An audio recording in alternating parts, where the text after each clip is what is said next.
Fraser, welcome to the All Things Risk podcast. Pleasure to have you on. This is going to be fabulous. I know that you are a fantastic decision professional, and we're going to have a wonderful conversation. Welcome. Thank you for having me. It's a total pleasure. So before we dive into, I think, a lot of great stuff, it would be useful if you perhaps just explained a little bit about who you are and what you do, a little bit about your background.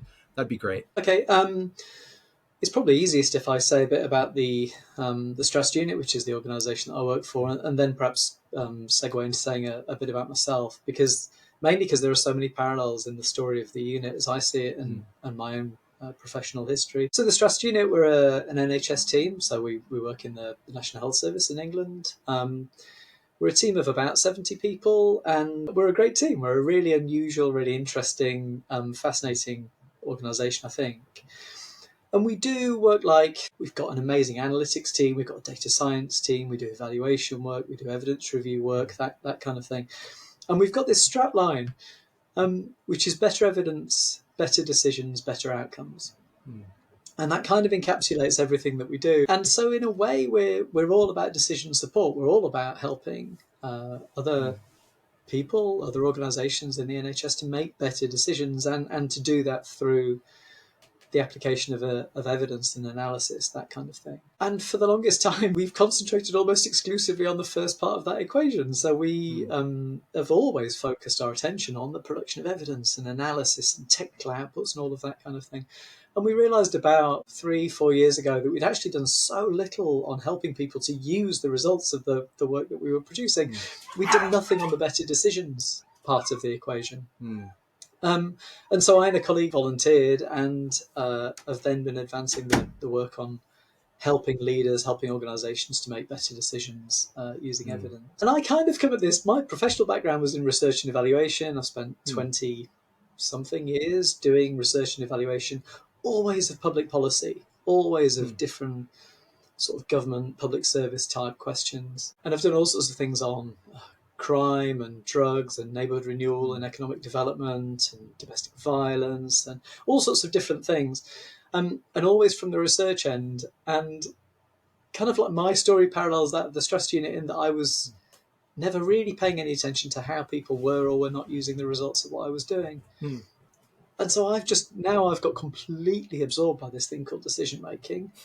Maybe me and you both. And I'm now just really, really keen to spend the next however long helping leaders, helping teams, helping organisations just make the best quality decisions that they can make on behalf of the people that they serve. So, and you studied that's me. History, right? You were a history major, and so what did you want to do? Or did you have any sort of plan or ideal of what it is you wanted to do, or you just kind of figured it out as you went? Do you trust anyone with a plan? Yeah, right. I mean, I can tell you a story that, in retrospect makes completely perfect and reasonable sense, and might even be coherent depending on how I told it. But the honest truth is I've just followed interest. There's been no plan, no strategy. I've just pursued the next thing that seemed interesting or stimulating or valuable or difficult or, and completely the story about me getting into decision making as a thing is exactly that story. And I've got some background in history, but I'm claiming any academic background at all in that sort of way. And the degree that I did, I ended up doing as much economics or political science as I did history. And that's kind of been one of the things about decision making that's just really fascinated me, is all the disciplines have got something to say about it. So doing this allowed me to get into bits of psychology, bits of economics, bits of political science, bits of ethics. But I mean, it's just neuroscience. The whole thing is just kind of fascinating from that perspective. No, that's great. Some of the most interesting people in the world are those who don't really have a plan and have just follow interests. And I love it. So that's fabulous. So could you talk to us a little bit more about your specific work around decision making and decision quality? Maybe we could just start with decision quality, the role, what the role of the strategy unit is around that. Maybe we just start with that the way you look at decision quality. What is it? Yeah, that's excellent. Maybe if I just say a little bit, and then we can kind of just explore the sort of details of how we've gone about it, because there's so much about it that's interesting, I think, and there's so much about it that might resonate with you as well, and the sort of challenges that you've encountered in entering this world too. I mean, one absolutely foundational challenge that we faced when we decided to do something on decision making was the difficulty of kind of inviting anyone into this world. Hmm. So anyone at any level of seniority has kind of got to believe that they're there because they make good decisions, because they all know that deciding is one of the things that leaders do. So Hmm. we've got this sort of foundational question of how are we going to do something that invites people in, that helps, that we think there's some things that we could all stand to learn on this. For none of us is this ever a done deal. But how do we do that without implying there's some sort of deficiency or problem here? Yeah. That they're actually really bad decision makers. They think they're good, but they're deluding themselves. Which some decision making stuff comes off in exactly that way, I think. Yeah. And so we kind of got that as a foundational problem. We knew that anything we do as the strategy unit is going to have some analytical core. It's going to have something about evidence, analysis, the use of different types of insight from research type disciplines. We knew it was going to have that within it as well. So we knew that had to be part of what we would be doing. And so everything we set about doing it got that as a kind of backlight to it.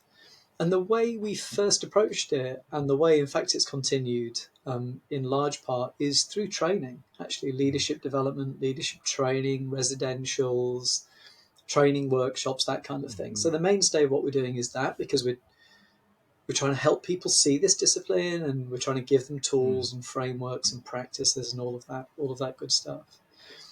And then simultaneously, we've been trying to extend out, and have been very successful in some respects, helping people through big decision processes.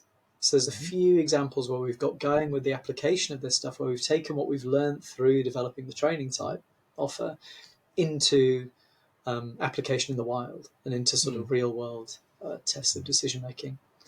Yeah, so that's Yeah. probably not a bad little That's so much good stuff setting. there. I'm curious about the piece around the engagement piece, and how do you engage, as you say, a senior leader who thinks, well, of course I make good decisions. I'm here, aren't I? Like, well, that's what I get paid to do. That's so to get someone thinking that, oh, there might be I might not have all of this licked, or maybe there's something I could learn. How do you guys approach that? First of all, does that happen? And second of all, how do you approach that? We just knew that there's ways of describing our offer that's like insulting. If you really turn it up, the part of it is like, you guys don't know what you're doing, so what you do. And of course, there's literally none of that in what we're doing. I mean, if anything, our team is kind of over modest in what it does. There's literally none of that. Maybe there are two devices that we've used to both position the training and deliver the training in particular ways that I think have worked, or that have tended to work. The first is a slightly cheap trick, but there's a serious point within it, which is so to give you an example, I did a session with maybe 100 leaders, decision makers across health and social care, and I didn't have long with them. They're all in a room, and here's how I kind of run the cheap trick, which is put your hand in the air if you are a leader, and they all are, so they all put their hands up. Put your hand in the air if you've done training to help yourself be a better leader. And I don't know, 80, 90% of people would put that. Okay, put your hand up if you think one of the things that leaders do is make decisions. 100% of people put their hands up. Put your hand in the air if you've done training to help yourself be a better decision maker. Down they Nada. go. I mean, sorry, I know you speak Spanish. I need to be careful here. But reliably, maybe. I mean, of 100 people, I'd bet on 2 or 3 putting their hand up, and they've always done it for academic study. They've always done it because they've got a PhD or a master's in decision making, or an MBA or something like that. Yes. So one thing is to show people that there is something that, by their own logic, by their own admission, is fundamentally important to the job that they're doing, but they've just not bottomed it in skills and in training terms. That's one way. It'd be interesting in your reflections on that as a device. The other one that we've used in sessions with people is to kind of like turn people's career intuitions on their head. Mm. So one intuition I think you could have, one naive intuition you could have about the way a career path in decision making practice would work is that you would begin your career the way we all did, fresh faced, young, green, keen, Hmm. raw skills, all of that sort of stuff. Yeah. Then you encounter some difficulty, you gain in some skill, you gain in some practice, and then at a certain point in time, how many decades down the line, you just become this kind of like bulletproof decision Mm. maker, flying about the place, just dispensing wisdom, never getting a call Right. wrong, all of that sort of thing. Mm. And I think I'm characterizing it in a slightly cartoony way, but I think that is an intuition people might have. It's just that I think it's basically on its head. I think Mm. it's possible early career to be taking decisions where you can actually genuinely be basically bulletproof because the choices you're making are so full of certainty, are so well Mm. known, are so routine that you can develop certainty about them. Whereas the choices you're making a few decades down the line at a Mm. position of seniority are necessarily uncertain, necessarily risky, necessarily Mm. complex. And so you should be feeling some sort of Mm. degree of uncertainty associated with it. And by using that as a device, we've helped people to, it's almost just like a psychological device, we've helped people to Yeah. feel better and to embrace this notion Yeah. of, if that's true, there must be things I could be doing, there must be Yeah. practices, there must be ways of thinking that could improve. Yeah, so that's the way we've thought about that. Yeah, it's fabulous. I really like that. And one of the things that I have spent a little bit more time in the latter stages of my career figuring out, and the more that I spend around senior leaders, the more I realize this, and the more I realized I was quite wrong when I was younger. When I was younger about decision making, it was always about trying to present the best sort of business case in front of a leader, or trying to do a great bit of analysis, having the right sort of numbers, showing this, that, and the other thing. And one of the things that I was reminded of when I spoke to, so you'd love her, and her name's Constance Derricks, and she's quote unquote the decision doctor, and it's a great nickname, by the way. But she she emphasizes the role of emotion in decision making at senior levels, and it's unbelievable how we sometimes miss out on that. That all Mm. these people are, in senior positions, they should, as you say, they should feel a level of uncertainty and discomfort and maybe some fear around some of the things that they're trying to do. Especially, I'm curious to understand a little bit more of some of the decisions that your audience makes, because it's one thing to have decisions about, well, should we launch this product or not?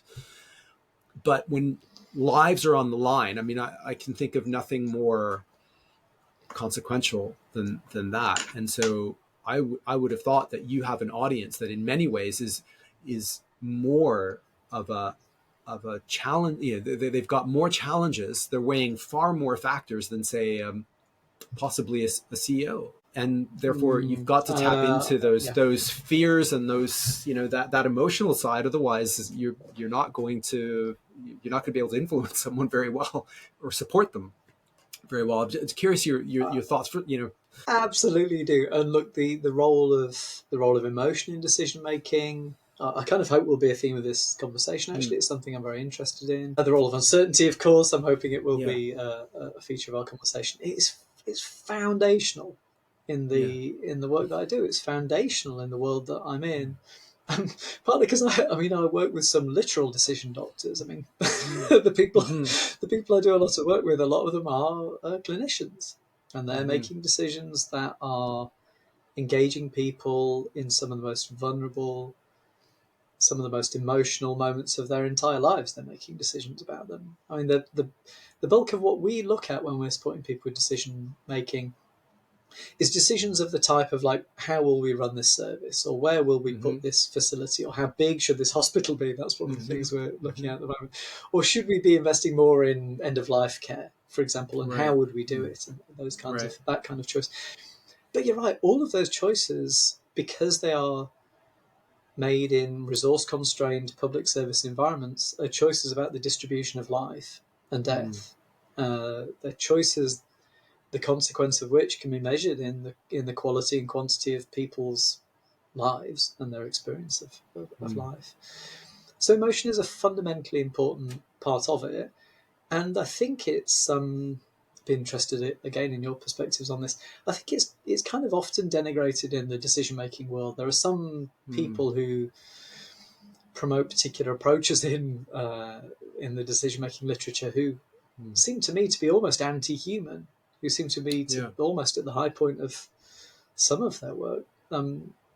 Just imagine the world will be better when our robot overlords take charge and sweep away these squidgy emotional things called humans.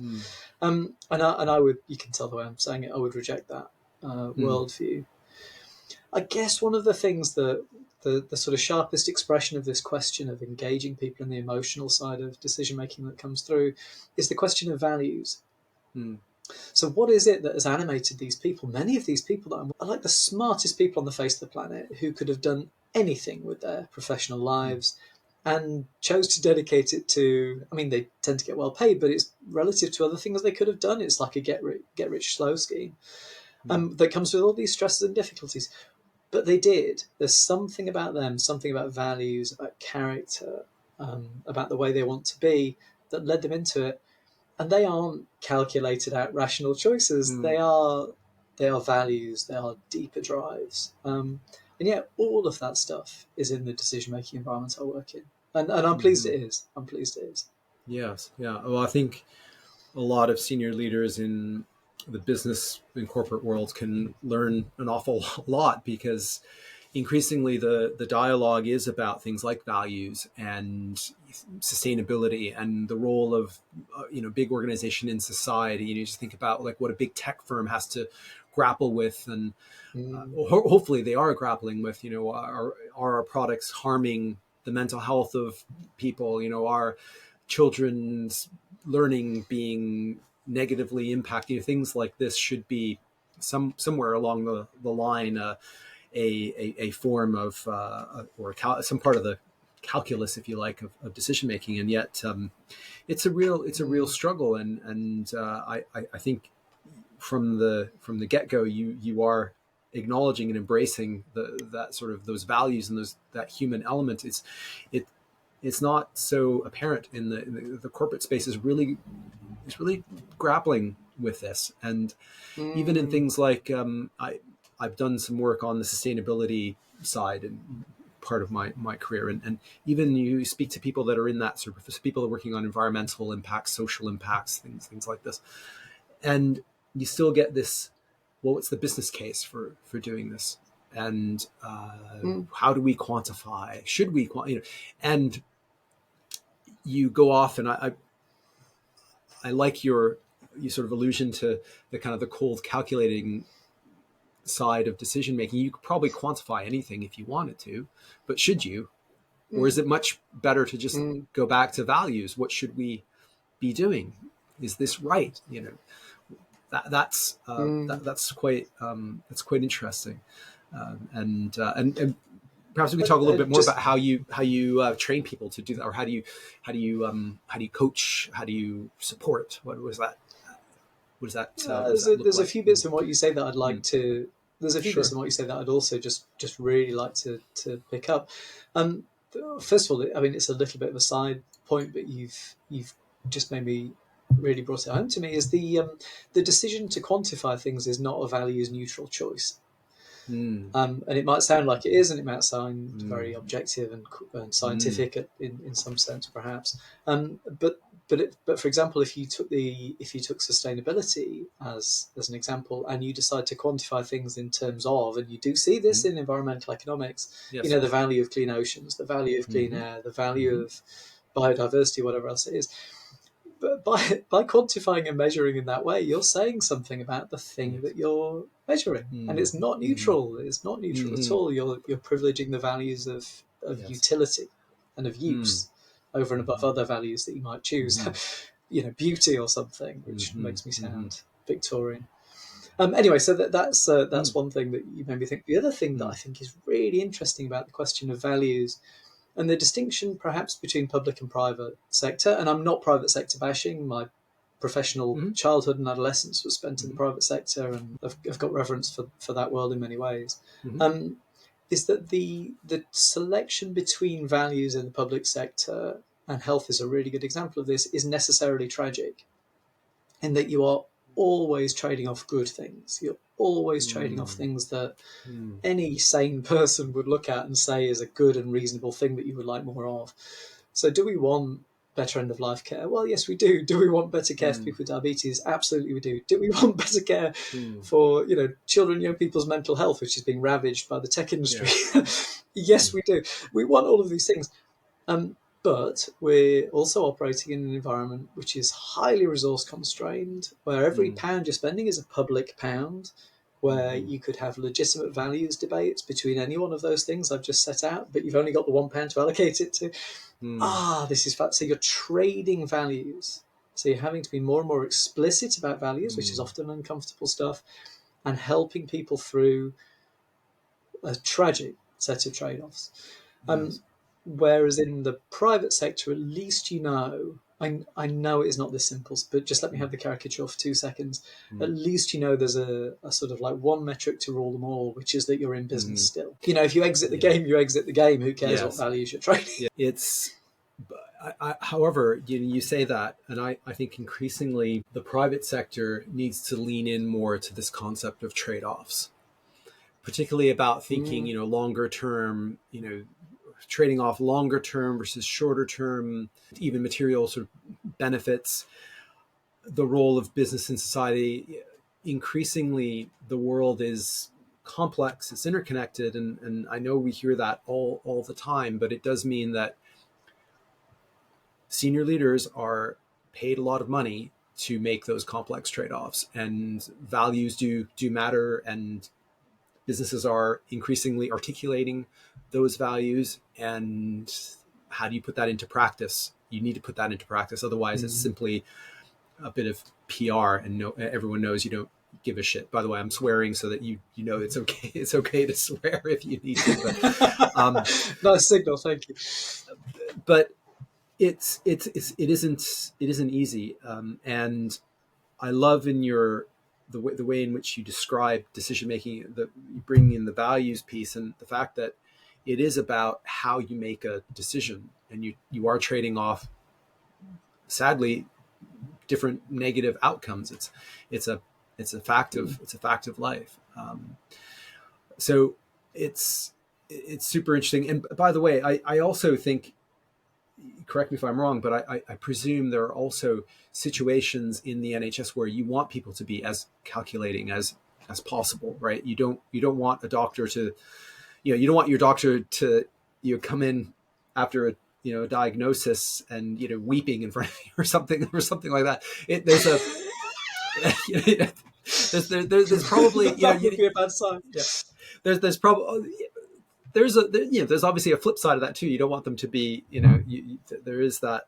I presume the sort of bedside manner aspect of it too. But there are probably lots Mm. of situations in your world where you want to put people into a space where they're able to be as rational as possible. I presume Mm. Mm. that's also a factor in certain situations. Ben, 100%. Yeah, please, for not a single second, let me give you or anyone else the impression that the strategy unit is going to do anything else other than equip people with like really good analytical stuff, Mm, really careful, sort of rational yeah. ways of weighing things out, of trading things off, Mm, and all the rest of it. That is 100% what we're about, and that's what we're valued for doing. mm, And yes, I don't want. My decision making bodies in the public sector to be analytically illiterate and just a bunch mm, of sort of rolling around crying or mm, laughing and just go, mm. doing whatever emotion comes Right. next kind of thing. Absolutely not. No, not for a single second. I suppose the case I'm making is that neither analysis nor emotion Mm, is sufficient. That kind of yeah. both are needed. I wouldn't mind saying ultimately though that there is some asymmetry between those two things, Mm, such that the sort of values and how you ultimately end up feeling about these things as you're going through these mm, processes maybe ends up being the most important thing. mm, mm, Maybe there's something within that is sort of that command some overall importance. Right, right. Sometimes, I But guess never what you're either or, saying is never either or. stuck. Sometimes just anchoring back to your values can provide a clarity of a way forward where you're trying to negotiate some trade-offs. What do we value more?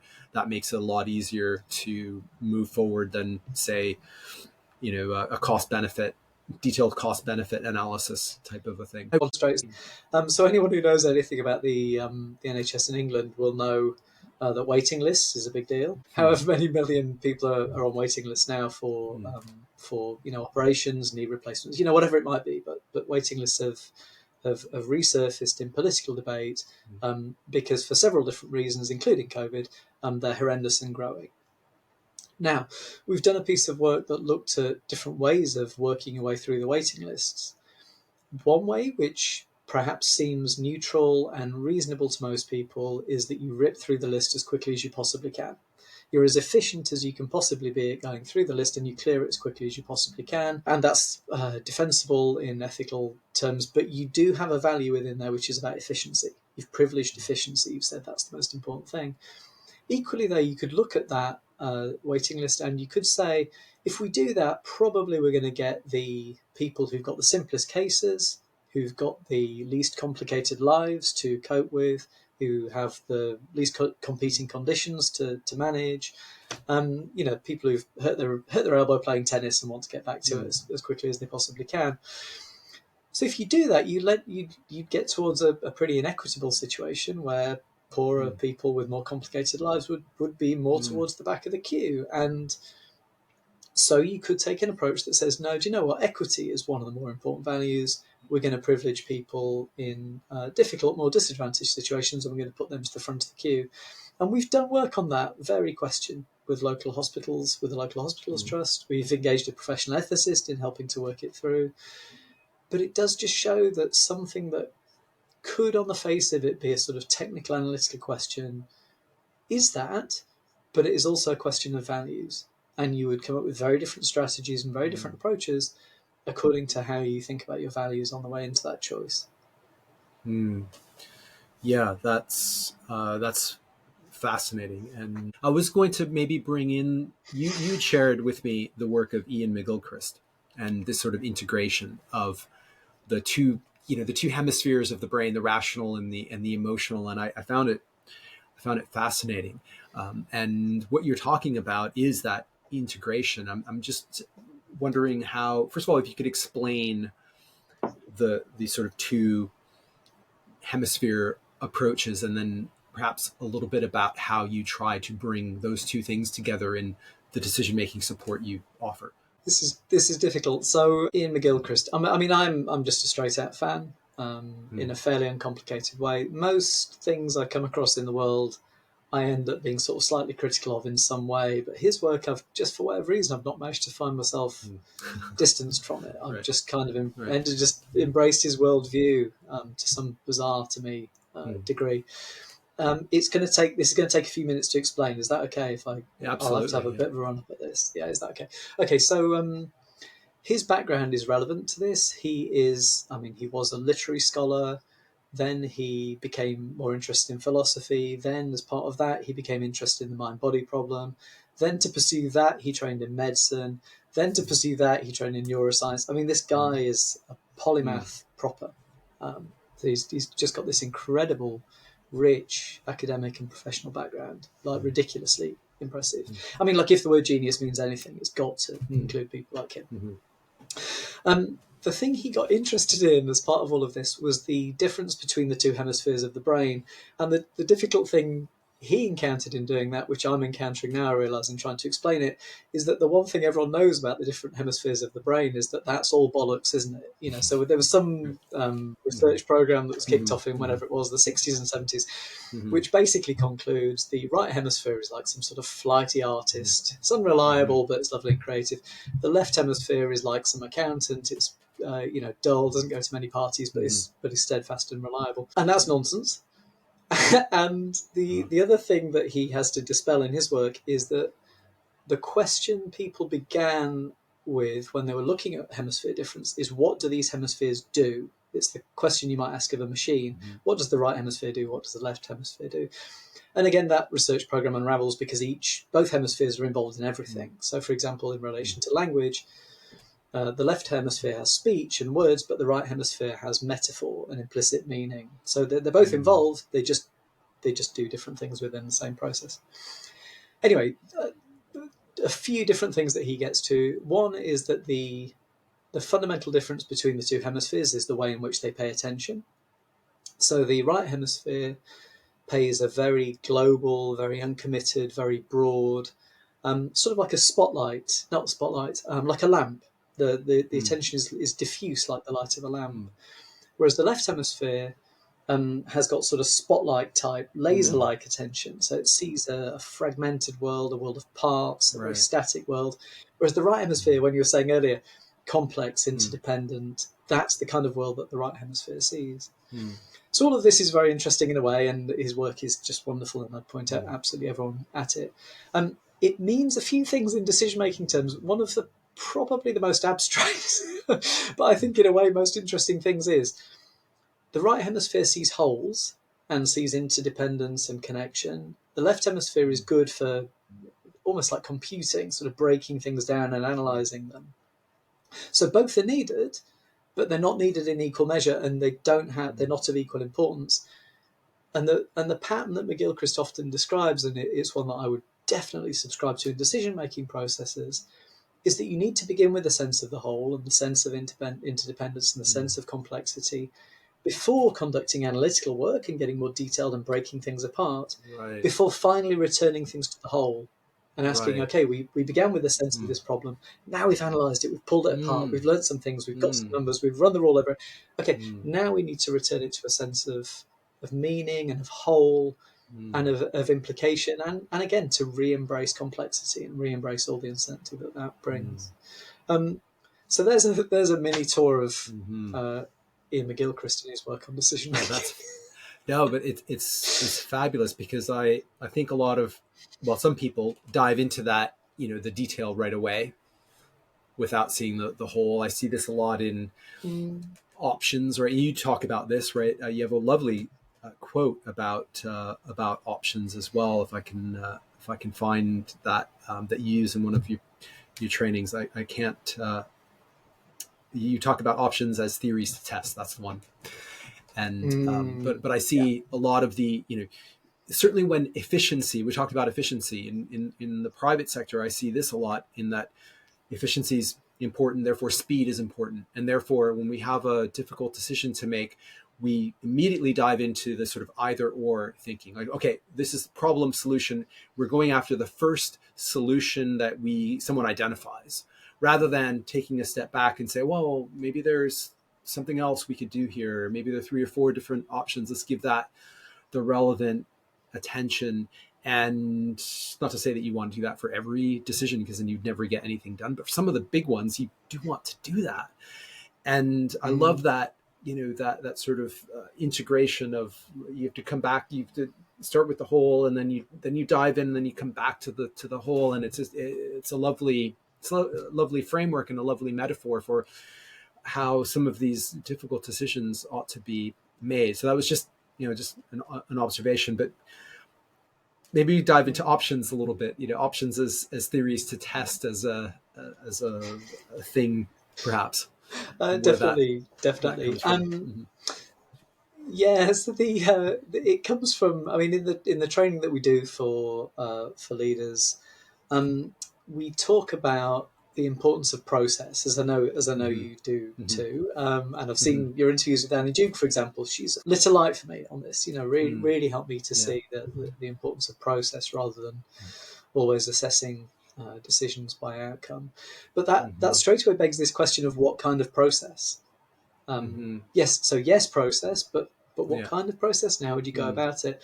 And one way in which we try to help people see the different kinds of processes that you might use is to use a characterization of a sort of adversarial type process. So where you just have spokespeople just like fighting it out, making their case, fighting their corner, arguing it out, like politics. So we use that process in politics, we use it in law. This is a decision-making process you can use. And we contrast that with decision-making processes based on a mode of inquiry and of investigation. And in general, the evidence suggests for the kinds of choices we're talking about here, that's the right kind of process to use. If you follow that logic, and if you're saying, okay, we're engaged in a decision-making process which is like a mode of inquiry, your options do become theories to test, because you're trying to just sort of say, well, we could do this and we could do that and we could do this. Okay, we've got these theories, we've got these options, and we can say what these theories are. There's a whole way of the sets of tools and techniques for drawing these theories out of people. How do you think this option will work? What are the mechanisms within it that you think will help you to achieve the outcomes that you desire? And if you think about them in that way, there's a few things I think you do. One is that you depersonalize them, so we don't make it Ben's option. Oh, Ben wants to do the way these things always get told. Yeah. Ben wants to do the thing where he's launching the product because it's whatever it is. Oh, that's Ben's option, and it becomes debate becomes very personalized. Yes. So if I disagree with your option, do you know what? I'm questioning your personhood. Yes. I think we do that a lot, actually. All the time, yes. So you can depersonalize it. You can also make it much more of an empirical question. So we have this option, which we're treating as a theory to test. Well, how do we test theories? How do we see if our theories are surviving contact with the real world?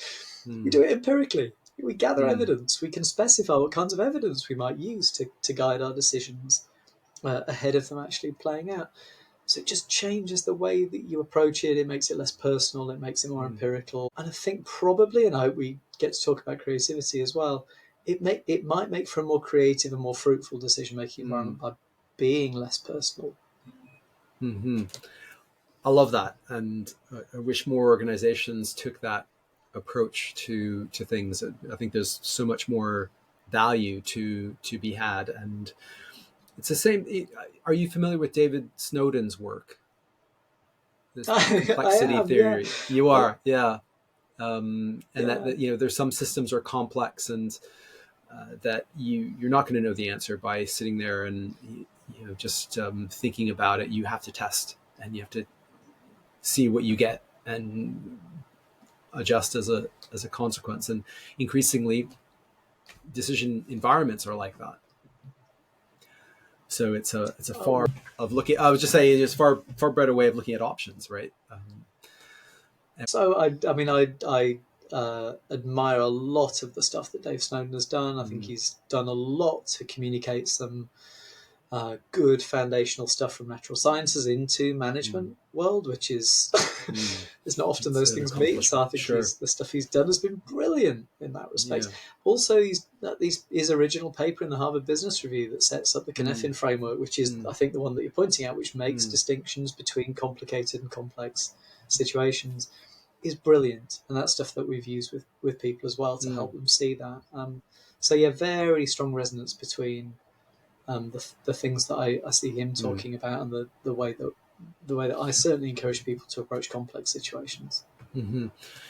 I presume, though, that organizational politics gets in the way of certain decisions, and it's maybe people go on your training, or they bring you in and they might use some of it, it might go away, and organizational politics rears its ugly head again.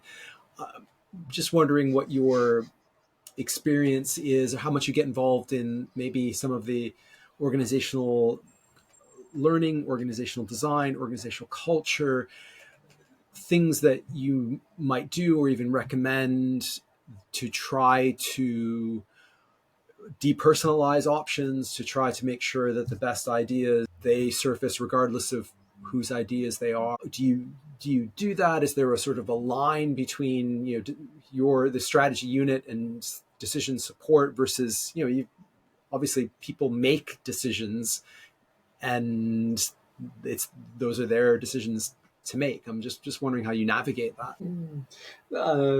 I mean, there's hours of conversation in this. It's fascinating stuff. So we do 100% because we're dealing with humans at the end of the day. Organizational politics, of course, is Mm. is like fundamentally important.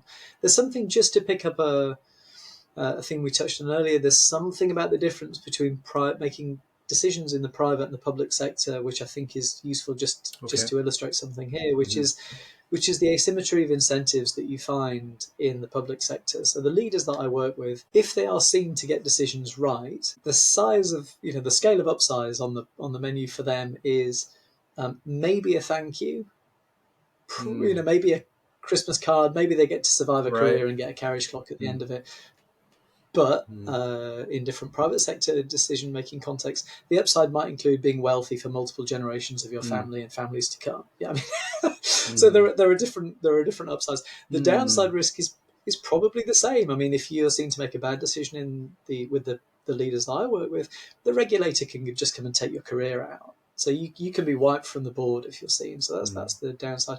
The same is true in the private sector. Plus, you've got the market mechanism that will also weed out whole Mm. firms, all things equal. So there's something there about that, and what that does to the organisational politics in the way that you're describing it. I think in the public sector it would tend towards defensiveness and inertia. I think that's Mm-hmm. one important Sure. thing I think it does to Mm. organisational politics. The other thing, whilst we're on the question of politics, is big P politics plays a part in the Mm. decision Yes, making of world course. Mm-hmm. of the people that I work with, in a straight out and real sense, as in like the Secretary of State calls them. Mm. So in that kind of sense, that they get intervened with, Mm. and also they know, many of the leaders I work with are acutely aware of the stage of the political cycle, Mm-hmm.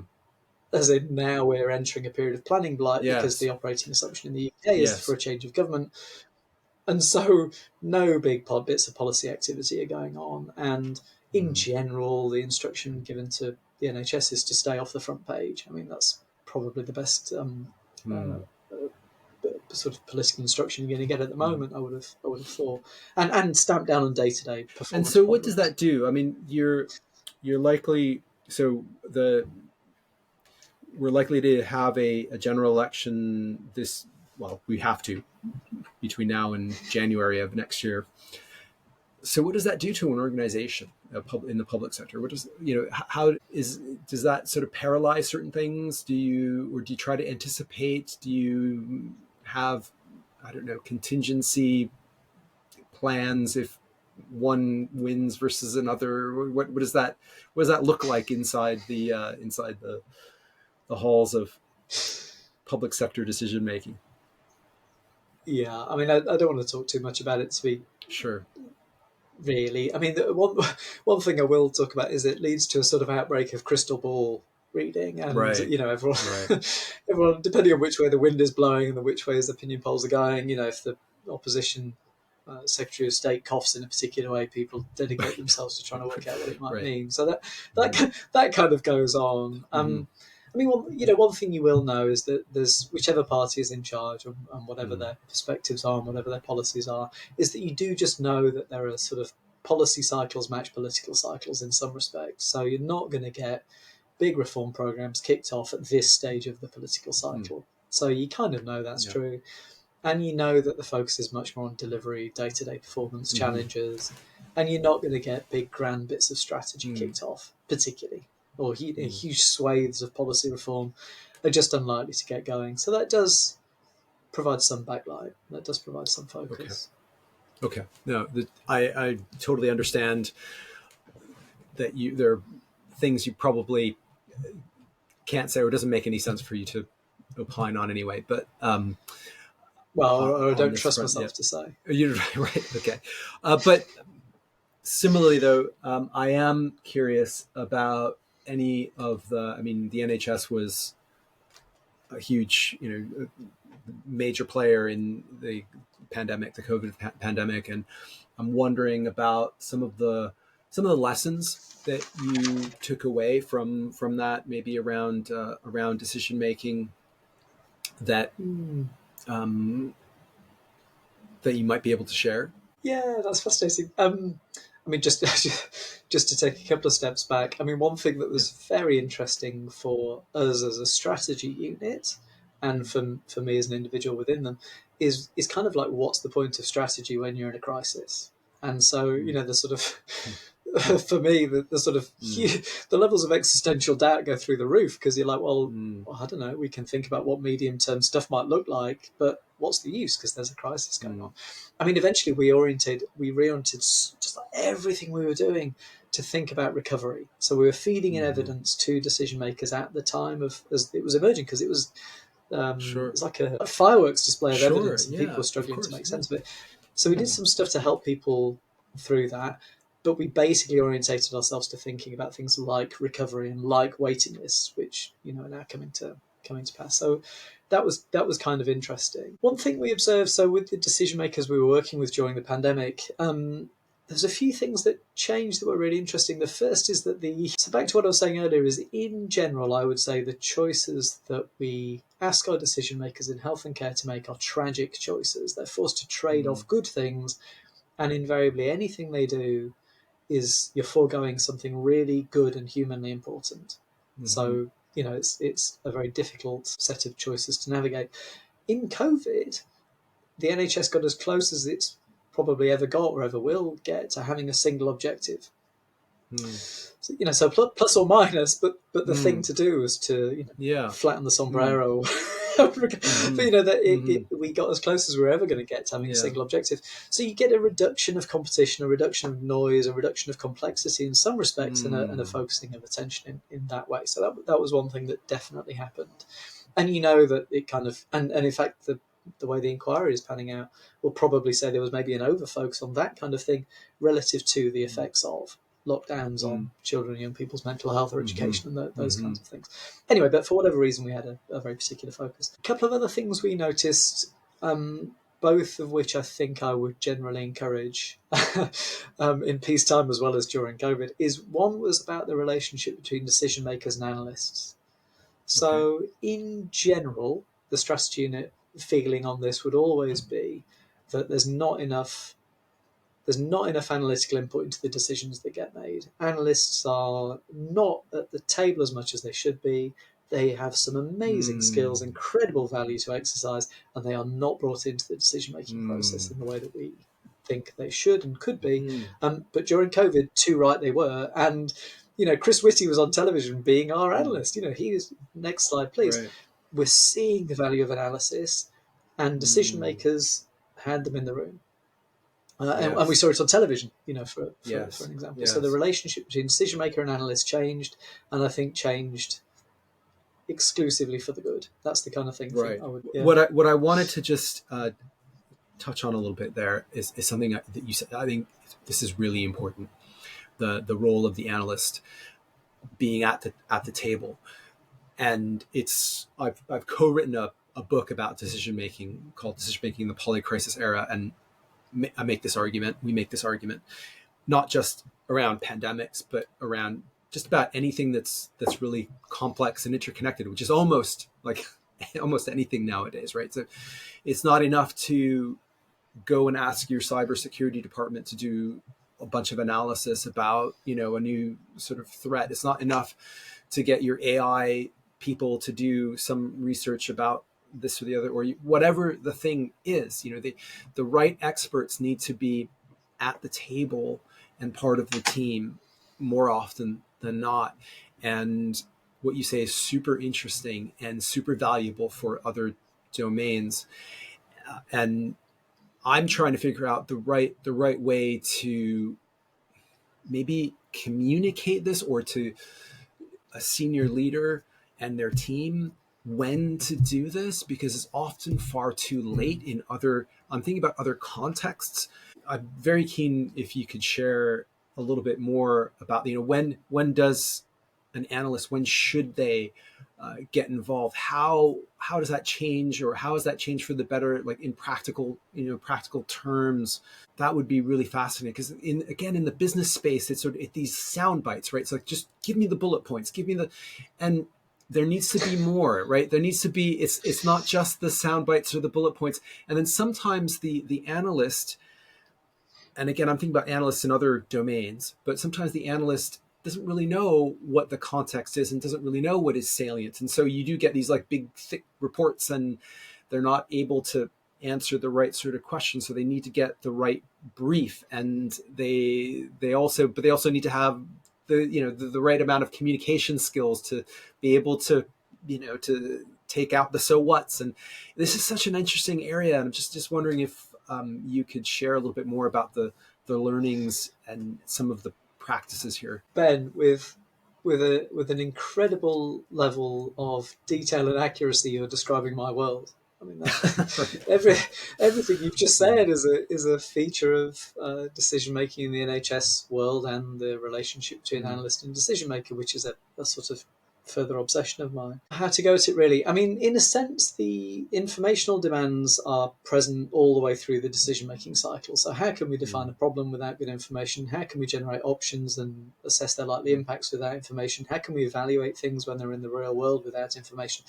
So the role of the analyst, it seems to me, analyst of different stripes, I'm using the word analyst in a fairly loose sense as well.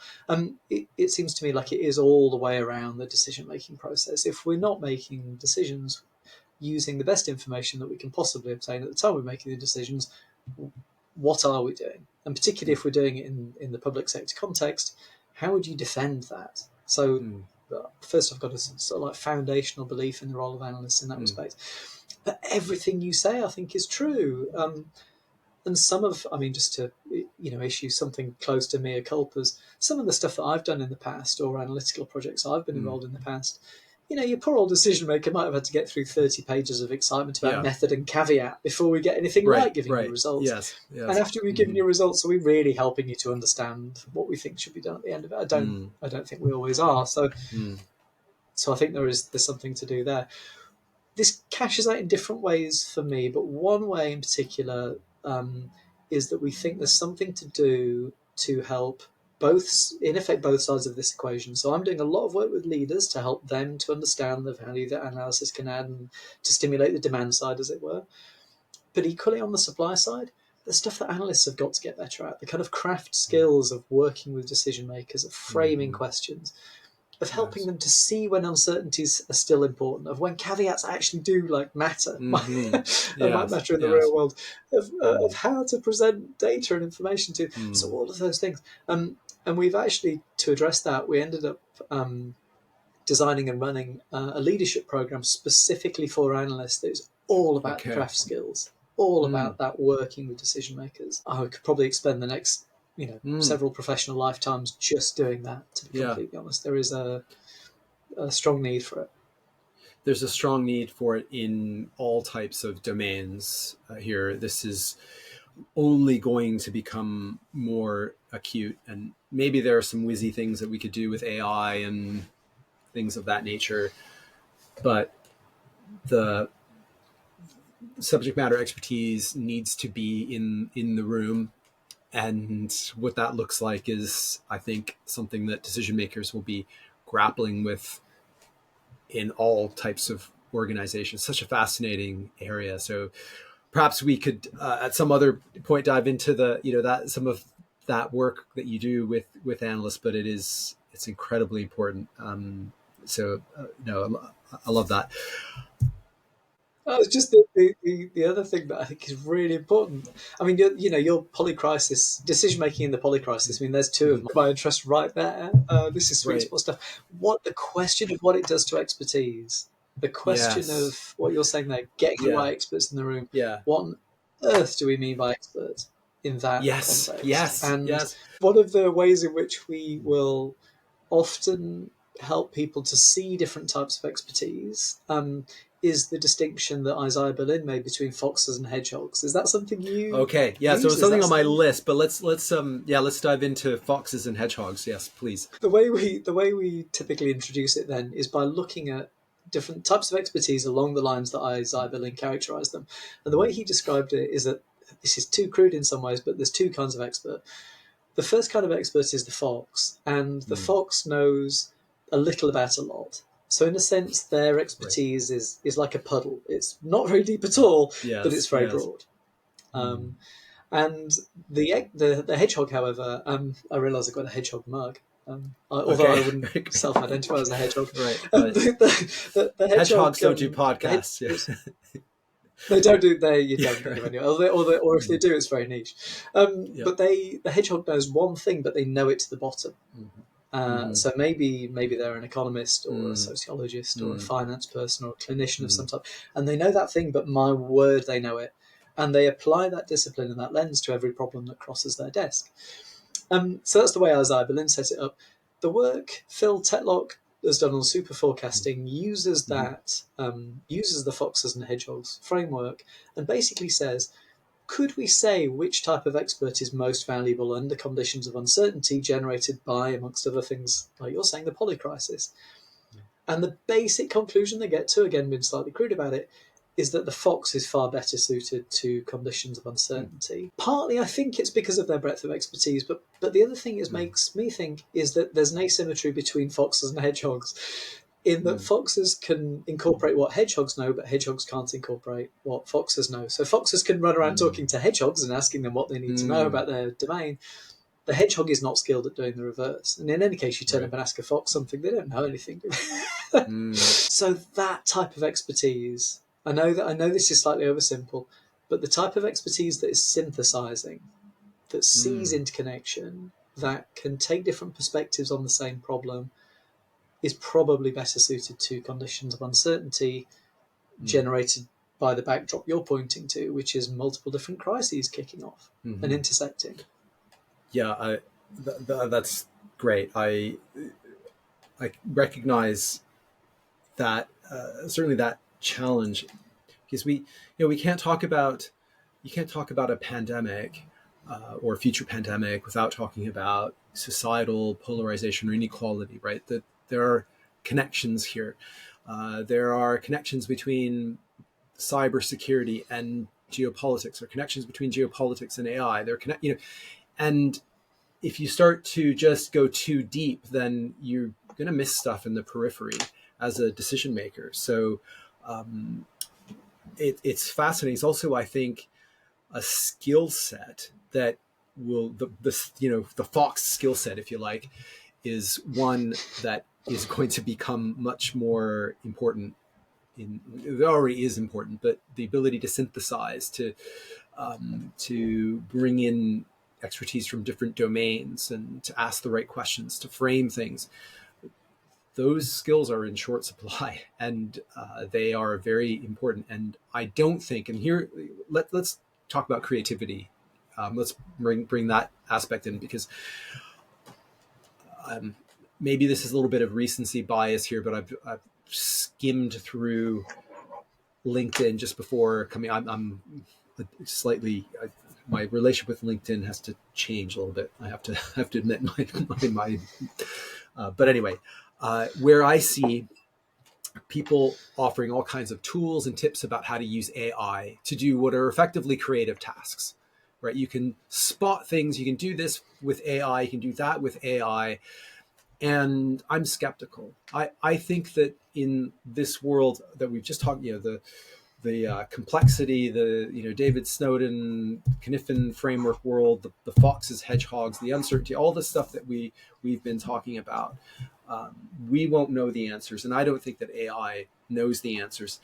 And we have to be much more creative. I think there's a role for using AI to do all the mundane stuff that we probably don't have to do, like writing reports and compiling this. And I think there's great stuff that we can use AI to do that, and maybe it can be a useful aid or a prompt.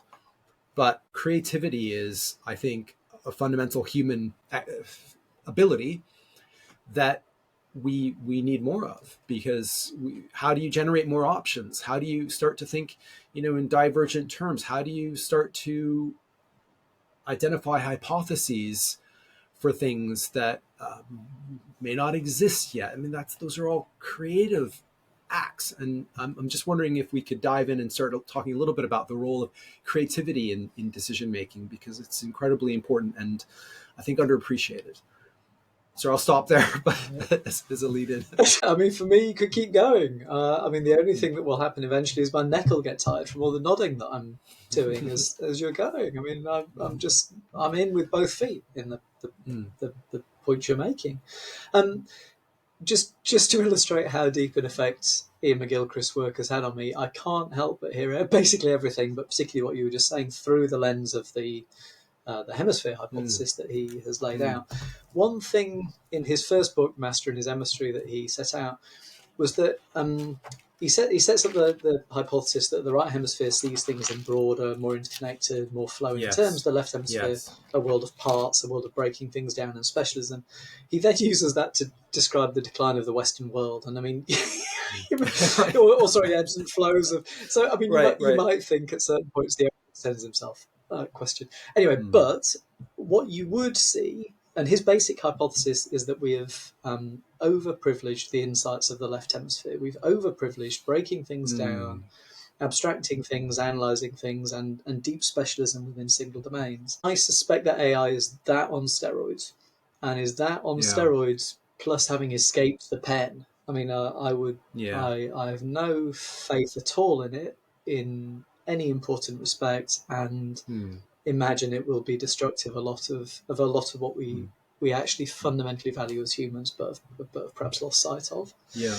Mm. One of which would be creativity. So one thing, and I'm not saying, by the way, in saying that, I'm not imagining that AI can't generate fancy or novel images. I mean, the evidence that it can is Sure. everywhere, Yeah. and Mm. the evidence that it Mm. can to destructive effect will be in evidence as we watch the US elections unfold. Mm. Anyway, but the ability to hold a broader perspective, to see linkages between things, to embrace uncertainty, to imagine novel combinations. These are all a broader, more right hemispheric perspective, Hmm. and I completely agree. They are a set of views and skills and ways of looking at things that are currently undervalued, and to the extent they're valued, are in short supply as well. Mm. We're pursuing, I suspect, the wrong agenda when we think AI is going to Yeah. fix a lot of these things for us. I think it will make a lot of things much Yeah. worse, actually. Yeah. It is it's troubling. I mean, I use it to maybe sometimes if I'm struggling to write something, I'll get it to write a crappy first draft of something I want to write. And Mm. it's not, nothing too detailed, but like I will change it drastically, but it's just a lot easier for me sometimes to work off of a crappy first draft than to look at a blank screen. And I think about the activities that people do in organizations that are, kind of in some ways kind of ridiculous, like developing PowerPoints, moving boxes around, changing colors of things, preparing status reports.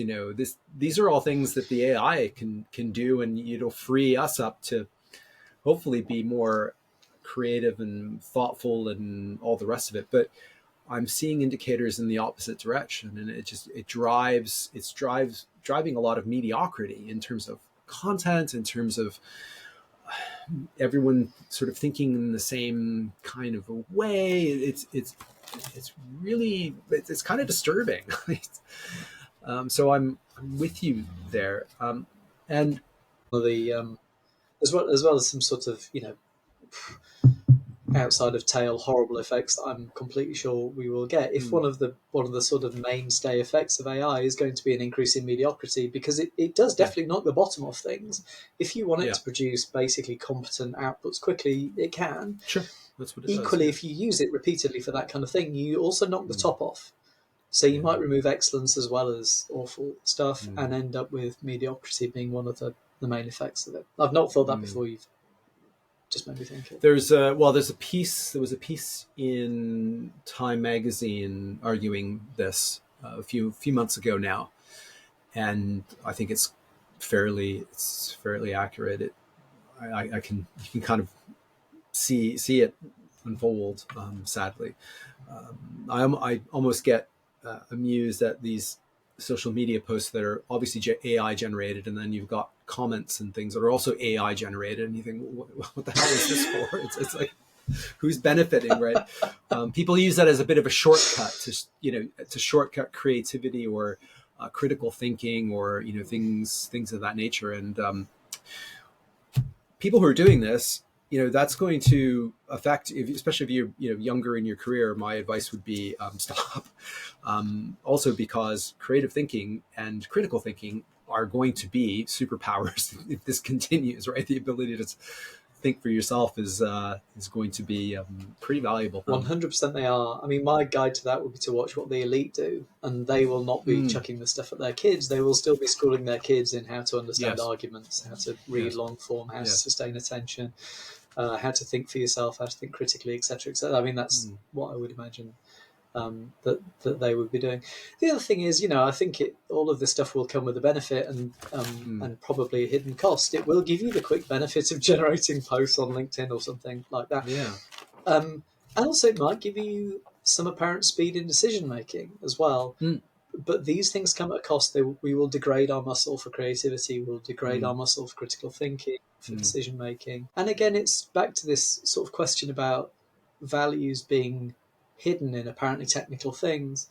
Some of what I've read, I think maybe Cass Sunstein might be an example of mm, this. Some of what I've read from some decision makers talking about, for example, using AI in or algorithms in decision making around things like judicial sentencing, the case they will make is that it is more effective, that you can match the sentence better to the offender, that you might get lower reoffending rates as a result of doing that kind of thing, and that it's almost certainly true that AI or the machine, at least at some point, will just get better than humans at that stuff. If it's not already better, it mm, probably is.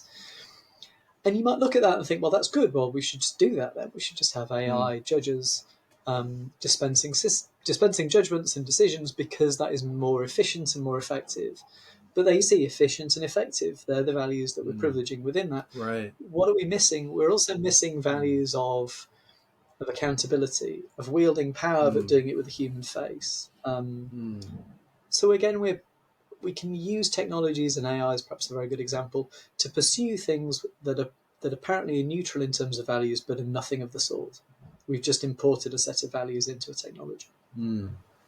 And in those cases, you will likely get the more efficient, the more effective, the faster, the more, I think, egregious a potential injustice could be. Could be like the anomaly of something could be just huge, because you can think about things that it may not catch, or specific cases, but there will be, that it won't catch everything, and the more that happens, the more that we rely on that, probably there might be a huge injustice that a human judge would have spotted. Yeah, interesting.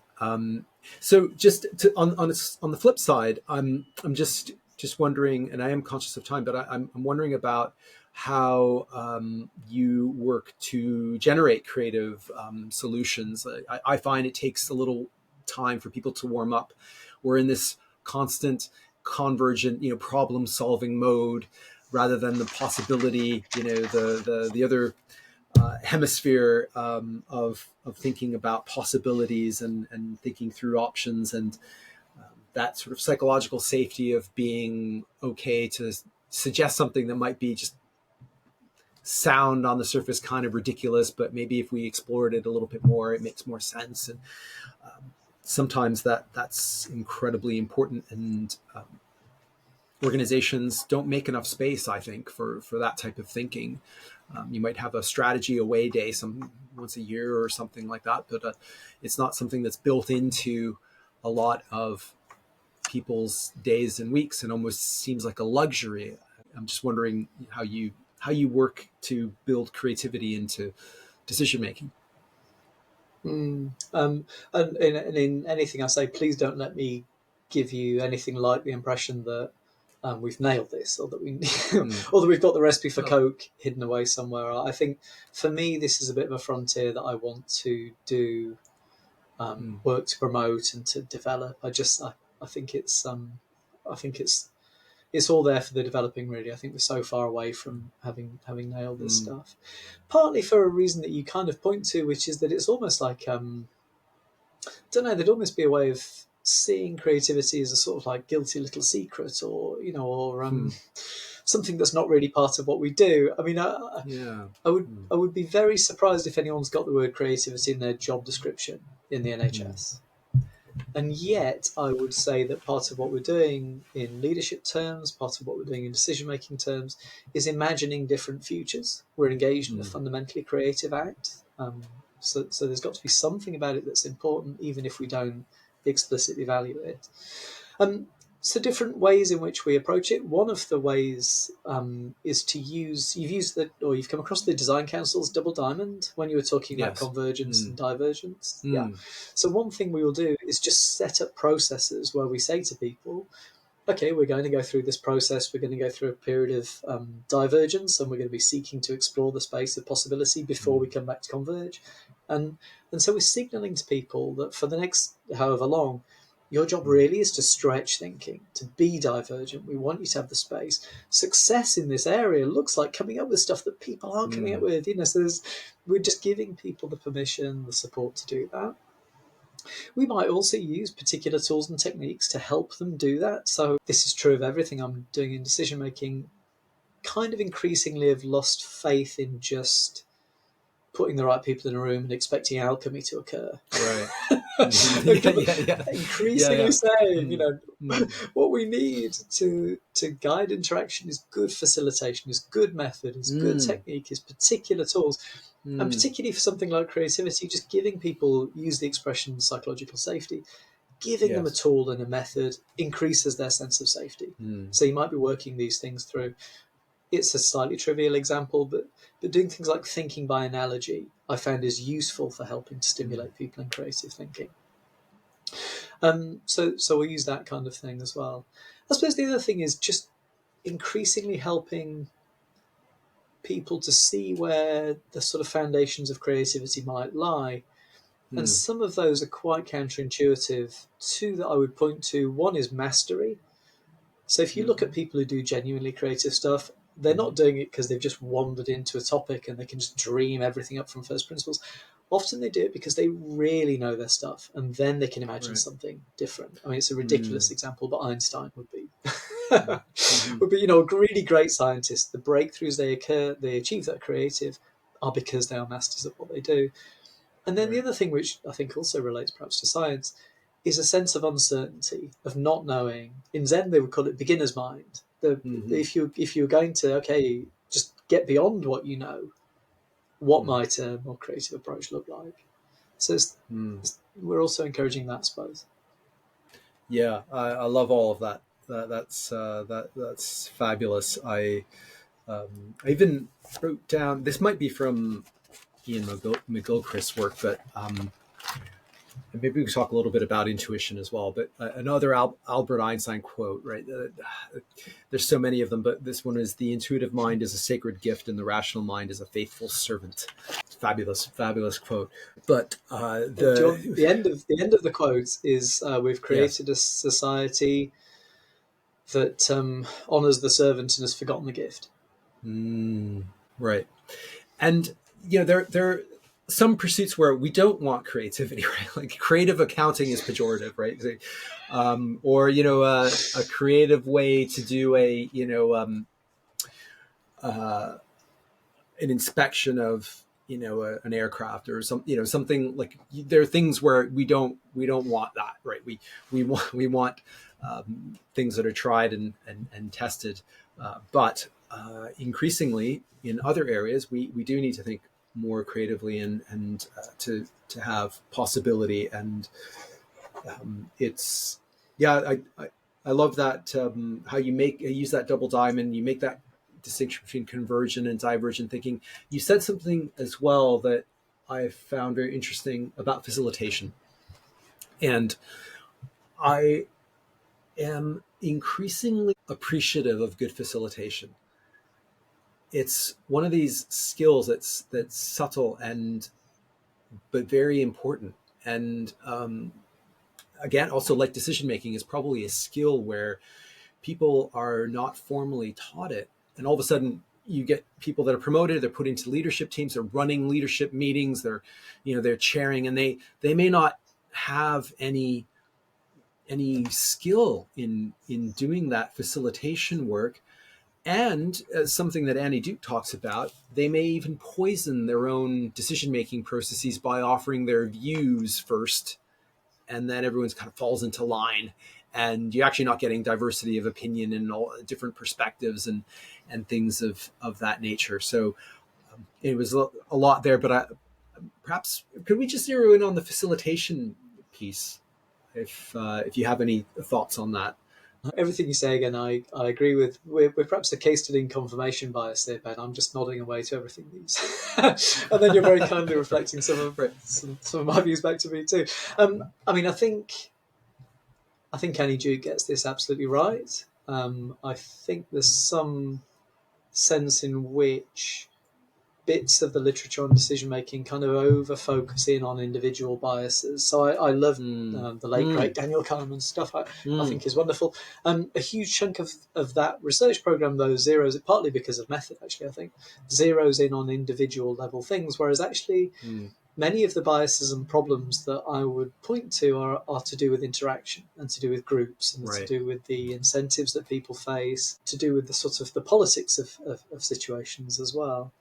Um, and so the question then is, can you use techniques, facilitation approaches that will help you through those problems? One thing to do, I think, is like you're saying, is to help leaders to see the power that they have in that situation. Mm. Even the most modest, the most humble, the most approachable leaders are still signaling things. So the fact they Mm. offer their opinions early on will anchor opinions and will at least incentivize people to swarm around and agree with Mm-hmm. their views. So that's completely true.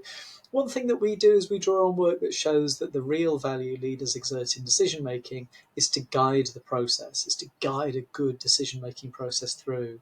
Not so much that they've got some particular insight that they can advocate for, Mm.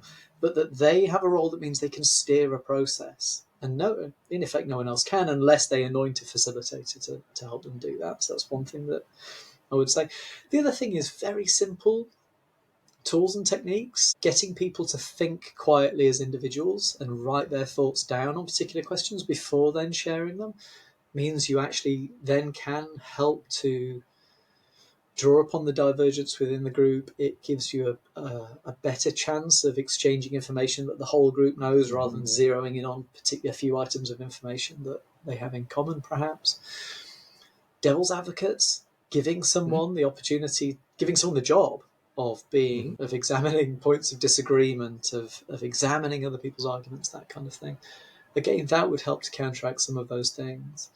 Um, just taking a bit of a step back, facilitation is something that the strategy unit we have obsessed about for all of these reasons we've obsessed about.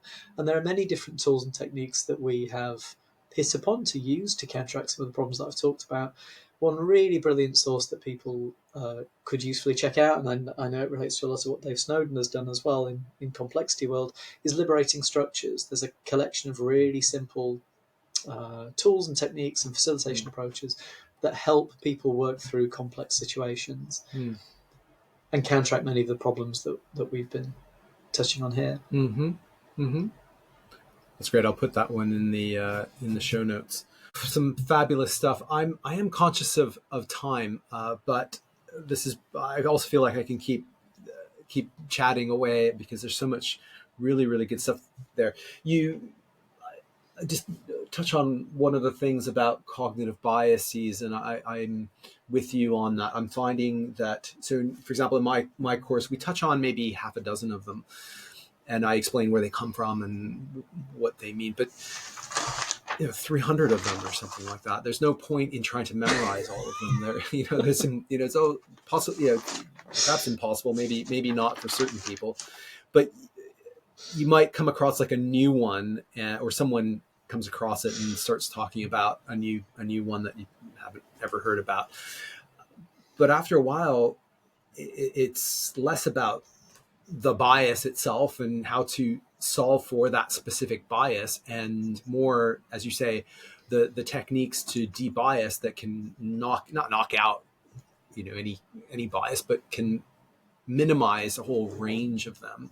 Is far more interesting, far more valuable than trying to solve for even 3 dozen of these biases. It's not particularly helpful. So I love all of these techniques that you talk about.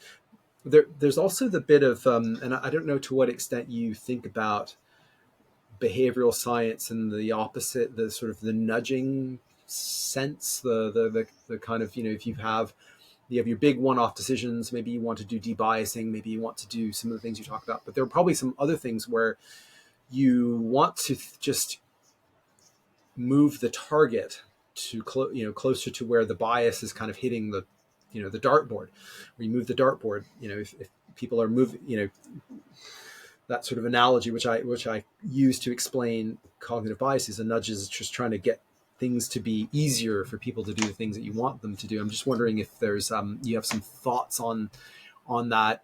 I like nudge theory. I like nudges. I think what's happened with them is that they've been viewed as a bit of a panacea for we can nudge our way into a brighter future, which we're not going to be able to, but they help. I'm just wondering, do you get involved on the other side of like the recurring decisions, the stuff that happens more regularly, day to day? You don't want it to go wrong, and people are prone to manifesting a bias quite consistently. Therefore, it opens up opportunities. And I know there's a whole nudge unit, or is there still a nudge unit in government? Do you work with them? Do you exchange practices, stuff like that? It'd be great to just maybe touch on. There's a lot in there, Ben. The nudge Mm. unit, I think, has spun out. I think it's independent or quasi independent. Mm. I mean, I kind of like some of that stuff. I'm not sure about some of the politics around some bits of it, and I suspect the effects of it are probably quite marginal, all up.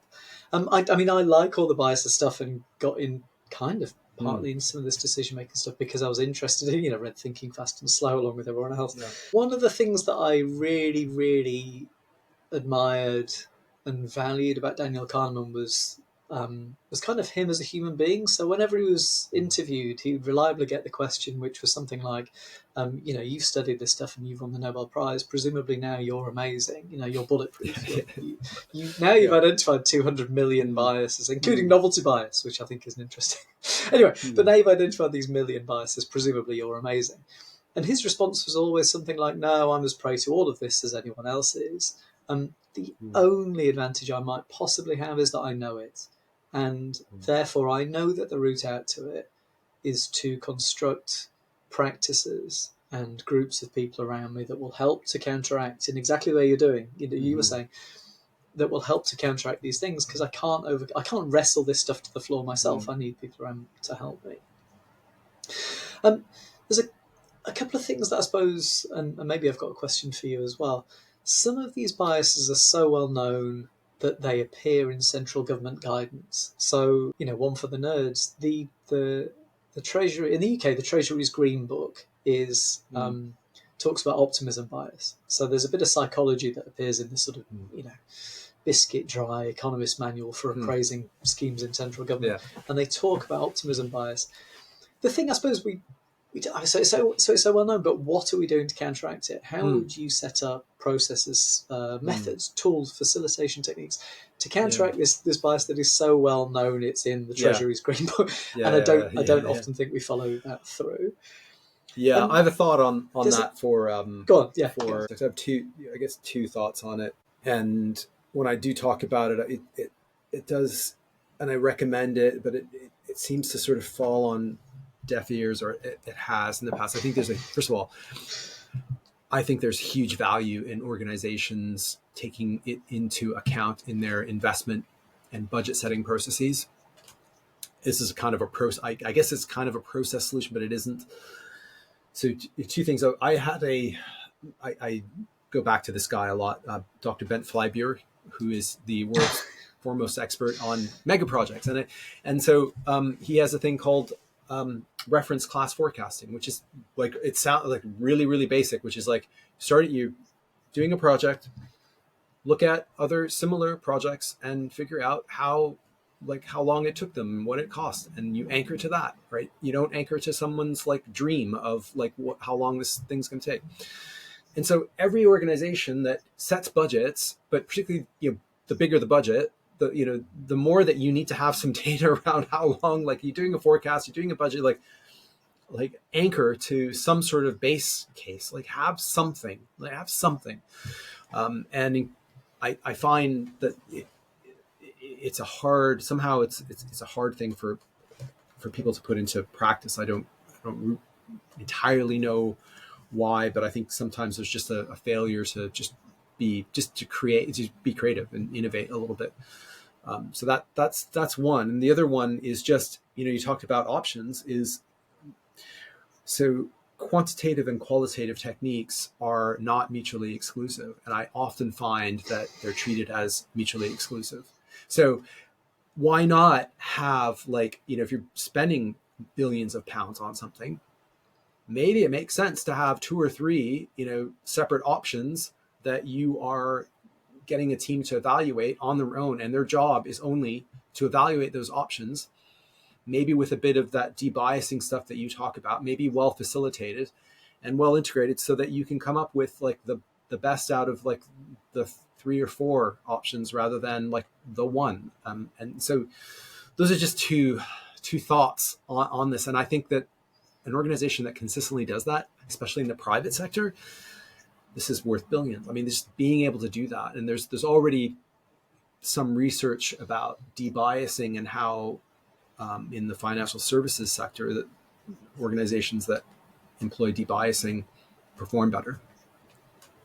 I think that needs to be enhanced. And I'm like, this is partly my business is like to help people to do that. But I think regardless of that, there's just value being left on the table.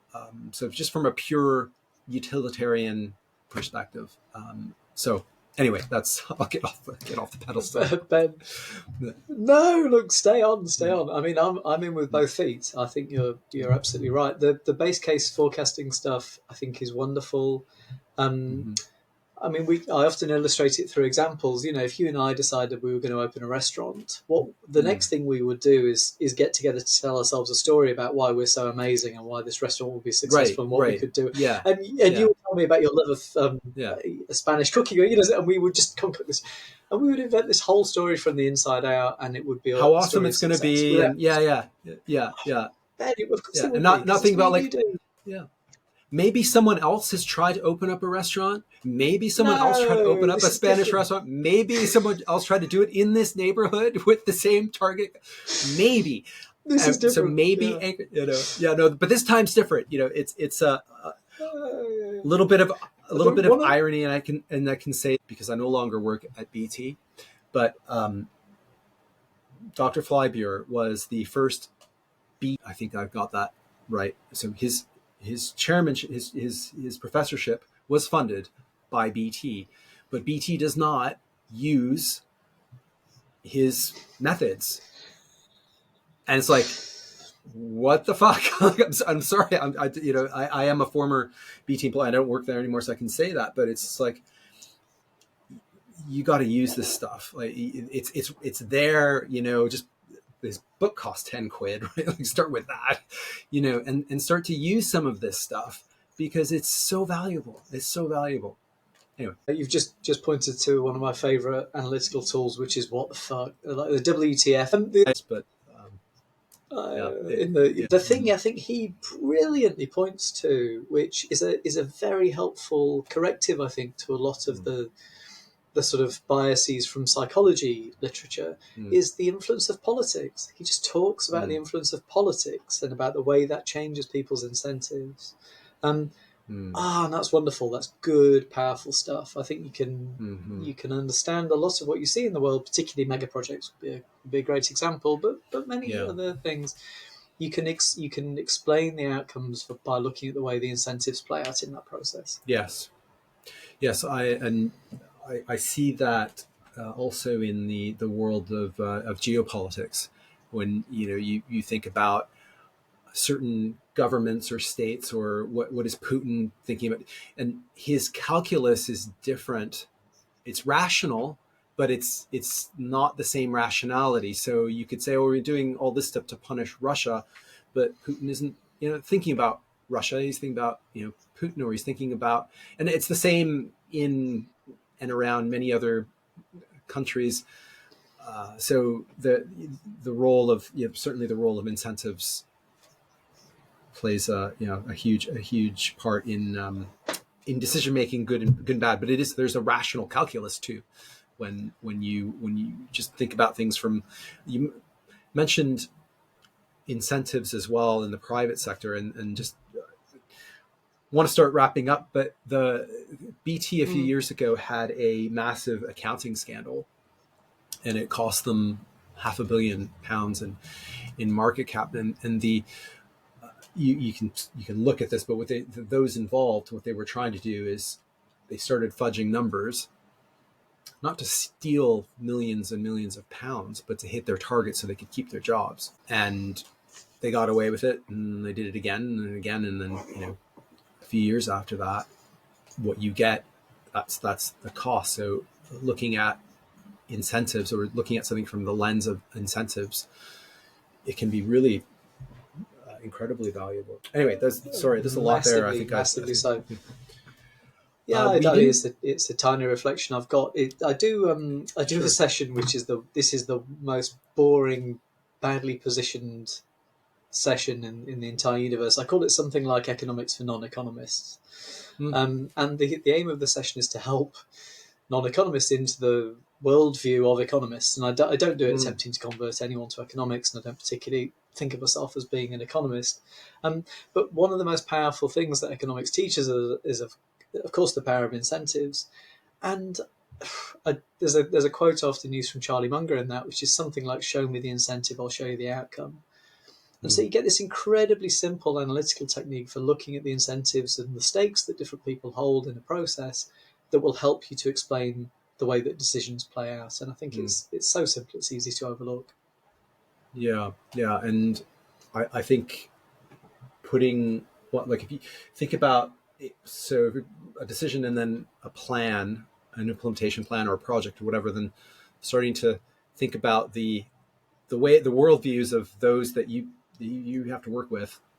That will also, I think that's a good way of using Charlie Munger's quote there and thinking about what your chances of success might be in terms of implementation. We didn't really talk about uncertainty a huge amount, uh, Mm. other than another lovely quote from Ian McGilchrist: "Certainty is the greatest of all illusions."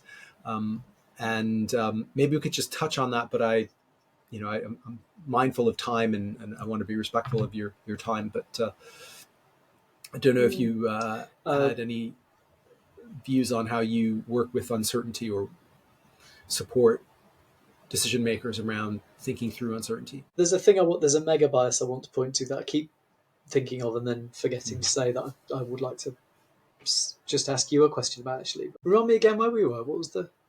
Well, I was just thinking about uncertainty. It was one of the things we wanted to talk about, Yeah. and that quote of "certainty is the greatest of all illusions," which I love. And again, it contrasts with how we've set up our organizations, because we've set them up to manage for certainty. All the systems are about, if you set your targets, and if you don't hit them, then something must be wrong. We built processes and things so that outcomes are controllable, and organizations don't like uncertainty, and yet the world is increasingly uncertain. So it's one of these dichotomies that makes decision making difficult. It is. Look, I mean, uncertainty is something I'm really interested in. The McGilchrist quote, I think, is absolutely wonderful. He concludes it with something like, "The only certainty, it seems to me, is that those who believe they're certainly right are Mm. certainly wrong." So there's something in there which is almost like, which is kind of counterintuitive, which is that I find myself being a sort of cheerleader for uncertainty, a kind of advocate for uncertainty. Right. That if people are engaged at a senior level in decision making, that uncertainty is reducible. It's not as though Mm. you're just like completely without guardrails. Of course, you can use Mm. evidence and Mm. past experience and base rate forecasting and all the things that we've talked Yeah. about to reduce it, but you cannot eradicate it. There must be some Mm. residual uncertainty in whatever choice it is that you're making.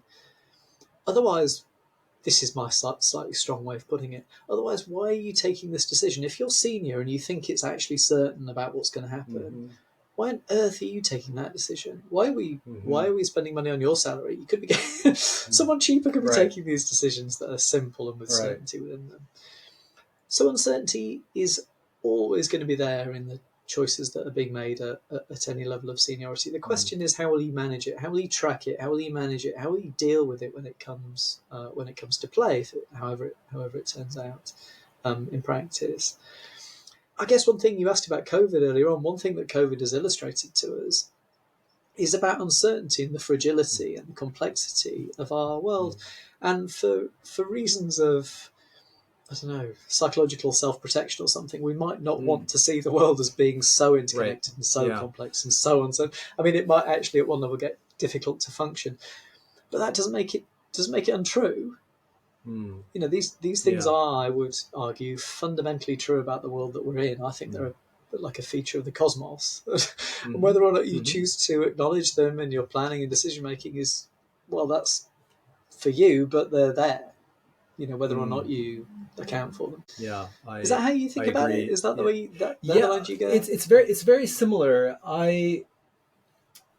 Having a background in risk management and also in economics, a little bit as well, that I've come to explain probability as an emotional problem. That we need to think about the world probabilistically, and Annie Duke has this wonderful sort of quote that remember the exact quote, but there's so many future paths, right? That the future is almost plural, right? That there and there's a illustration I use. You've got this is what happened to you. I think it almost looks like there's a point and there's looks like a tree or root branches type of thing showing these are the possible future paths. Like there's so many of them. And the best we can do is to think probabilistically about the potential outcomes, but also to do that within some level of uh, comfort or efficient. Like you can't analyze everything to the sort of the nth degree. You need to stop right at a certain point and just say that I'm comfortable with now to move forward. But I need to understand that there's a residual, there's a level of uncertainty here that this might not work out. And I was actually I was pleased with myself when I spoke to her because I said I used a phrase with her that I quite like, that I use a lot, which is the zone of regret versus the zone of disappointment. In that, and she liked that, and it was risk management is such a positive positive thing, and my listeners will have heard this many times, but there are things we try something and they may not work out and we're disappointed, but we know that that was a possibility versus not knowing, just assuming that, oh, this is a sure thing, or you haven't thought about something. And so that's almost an emotional problem. And you can do some estimation. You can say, well, there's an 80% chance that this will work out, or a 9, whatever whatever the thing is. And there's bias potentially in those numbers. That could be wrong, or it could be right. You could model this like correctly. There's still a 5%, 20%, whatever the chance is that it doesn't work out. That's kind of an emotional thing. Like at some point you have to act, and that takes courage. And there's again, it comes back to this sort of integration, this McGilchrist stuff that you so eloquently described, that it's that integration of those hemispheres, and so there's logic and science and everything, but there's an emotional element and probability. So I explain this a little bit as probability is an emotional problem. I like that very much. The other thing, again, you mentioned Dave Snowden, so ideas of his are recurring to me now. One Mm. thing he will talk about is, rather than making big single bets, is to make many smaller bets and Mm. see what Yeah, happens. yeah. But to do them Mm-hmm. deliberately and learn from them as you go. Mm-hmm. I really like that. There's an expression Yeah. about sort of using pea shooters and not cannon or something like that. Okay. So you're Yeah. testing the Oh, that's environment, great. you're learning a little Yeah. bit, and you're doing it thinking, Mm. if this seems to work, we're going to amplify this and dampen that. Right. So you Right. can Yes. reduce uncertainty by just doing stuff, but doing it Yes. deliberately and That's great. experimenting. Again, I really Yeah. like that. Yeah. That's great. That's even better. I think Annie Duke talks about decision stacking. You stack little decisions, and you you just kind of see how it goes. But I do like that pea shooter thing. I guess it's sort of you're taking little shots and seeing what you hit, I guess. But yeah, great way of approaching that. And it's almost like you just think about like you waking up in the middle of the night in a darkened room. You don't know where things are. Are you gonna you need to go to the bathroom, but you can't find the light switch. Just okay. Don't just get up and start walking in some direction. Just like put your foot down, feel the wall. This sort of thing. It's very similar, isn't it? Absolutely, absolutely. And even within decisions that are where you can't use a pea shooter. So we're Mm. helping to do modelling work at the moment on the size of new hospitals. So you can't spread bet with a Mm. hospital. You build a No. hospital, and these are big, Yeah. expensive, single occasion things. But even within that, okay, there's got to be uncertainties in how we do it when we're doing the Mm. modelling work. There have to be uncertainties because there are assumptions Mm-hmm. about populations, about technology, about disease patterns, about human behaviour. I mean, Yes. look, these things Yes. combine and you get uncertainty. Okay, so what then happens in the design and build of hospitals that provides for Yeah. some flexibility to accommodate the uncertainties that are present within it? How can we accommodate the degree of uncertainty that we have within the local health economy? How can we think about, well, if we get this Mm. wrong here, what will that mean for them down the road, and how could we adjust for that? But if you're blind to uncertainty or you're wishing it away, Mm. you miss a set of actually pretty straightforward Mm-hmm. and really quite practical Indeed. responses. So the wishing Yeah. it away mindset, I've got no time at all for it. No, no, and it's yeah, it's an uncomfortable. Uncertainty is uncomfortable. Is that Voltaire quote? That uncertainty is an uncomfortable position, but certainty is an absurd one, which I another great quote that I like. But uh, yeah, but it's tempting to if you're a leader, it's tempting to kind of wish this stuff away. I remember having conversations when COVID hit, and the finance team was modeling like a 3 month disruption or lockdown, and that was their kind of base assumption, and just like what if it's 18 months? What if you have like these what ended up happening, these waves, right? And I asked questions, but not because I knew something that they didn't know. I actually just took stuff from other domains and said, but they're saying over here that we're going to have waves of this and it's going to come and go. And so how does that work? And it's thinking of a study that I sometimes quote. Have you come across this snakes and rocks Imperial College study? Same or maybe I've come across. So Go on, Karen. okay, Yeah. so there was right. So I might be murdering this, but there's a study of so it was of uncertainty, and it was based on a video game, and you have something strapped to your body that emits a little electric shock, and they had these receptors that measured heart rate and perspiration, and so stress, right? So and when participants went onto this game, they would turn over a rock, and you kind of figure out. So if you turn over a rock and you get a snake, you get a little shock. And they sort of set up the game whereby they got to a point where you knew if you turned over one rock that there was a snake. And then there was another situation where there was a 50-50 chance, like maybe there was and maybe there wasn't. So you can guess where this is going. Like it's more stressful to not know whether or not there's a snake than to definitely know there's a snake. It's more stressful to know that you might get a shock or you might not versus that you're going to get a shock. I'll try and dig that out, but it's super interesting because it's the conclusion, of course, is that uncertainty is we just hate it, we don't like it, and a certain bad outcome is less stressful than maybe a bad outcome. Astonishing, isn't it? In that study, we will prefer the certainty of pain to the chance that pain won't occur. So, by any Mm. objective standpoint, the chance that it won't occur has got to be better, but that Mm. is worse for Yeah. us because of Mm. not liking uncertainty.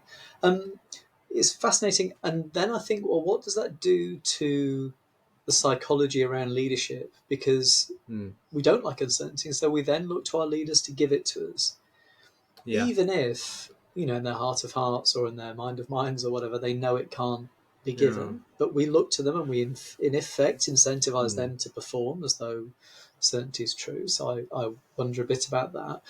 And then I also wonder about the sort of practice of leadership in that circumstance. So one thing that is Mm. going to be ineffective as a leader is the practice of going, well, I don't know. Yeah. Well, What does everyone isn't else think? leadership Anything's as difficult, likely as right? anything else. So Yeah. it's also, Yeah. whoa, Yeah, no, but isn't leadership difficult because of that? It's on the one hand, we want our leaders to be certain, but on the other hand, sometimes I like it if a leader says, "I don't know," that rather than saying, for sure this is going to work out, or being a cheerleader, or some that they're full of it. It's comforting to hear them say, "Oh, we're gonna do it." But yeah, isn't leadership difficult from that perspective? Increasingly so. I suspect there's a set of leadership skills that we kind of point to a little bit in some of the work that we do, Mm, that means that the complexity of the world, the intersecting nature of the crises, the uncertainty inherent in the choices that we're making, means that and yet the requirement to act. So no one's taking stasis mm, or status quo or total paralysis as the right response. We are still required to do stuff. So maybe the leadership skill that starts to bring those things together is the ability to embrace different perspectives, to take different lenses on the mm, same thing, to acknowledge uncertainty, to acknowledge complexity, and then still act, and to say, well, even with all of this stuff, here's what we're going to be doing, and there's uncertainty in it, and here's mm, how we'll track it. So it points to a subtle, sort mm. of different set of leadership skills that I suspect are Yeah. going to be increasingly valued.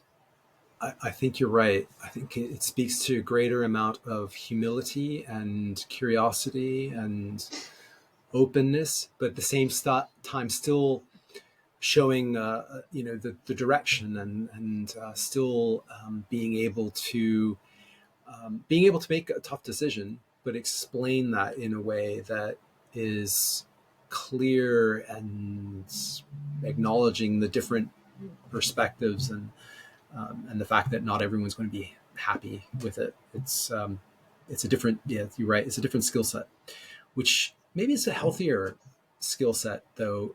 This era of like the omniscient leader, maybe we need to stop that. It's a more human set of skills. Yeah, I've just because I think sure. it's slightly funny, I've got to say this. I was once on a leadership program where the sort of evolution of leadership over the years was being talked about, and you can Mm. kind of guess the punchline. As we did like strong leaders, and now we prefer Yes. more consensual leaders with the skill set I've Mm. just described.